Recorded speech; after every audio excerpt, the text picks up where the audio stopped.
due premesse in realtà doverose. La prima è che è importante ritornare su questo argomento perché in realtà sono già passati 2 mesi da quando il Consiglio Comunale ha dato mandato al Sindaco per avviare la cessione o per fare da tramite per la cessione di quell'immobile per conto del demanio militare, e ad oggi non si sa ancora nulla. 2 mesi fa era urgentissimo perché c'era un acquirente, potenziale acquirente e interessato, che doveva anche portare posti di lavoro e ancora ad oggi non se ne sa nulla.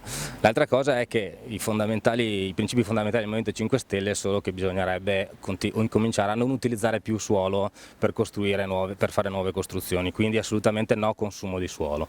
In questo senso quindi non siamo d'accordo su qualsiasi utilizzo che sia di tipo industriale o commerciale, in quanto non ce n'è assolutamente bisogno.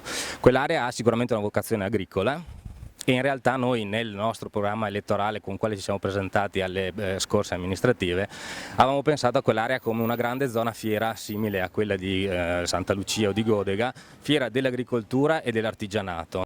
Un'agricoltura però che sia un'agricoltura di tipo biologico e quindi non un'agricoltura di tipo intensivo come qualcuno pensa di fare.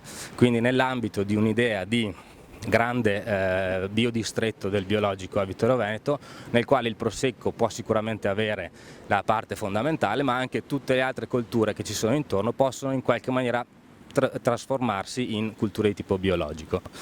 È chiaro che è una soluzione difficile probabilmente da fare, perché non ci sarebbero tutti i ritorni economici che ci sarebbero stati e che ci possono essere con una destinazione di tipo diverso, alla quale, ripeto, noi siamo completamente contrari.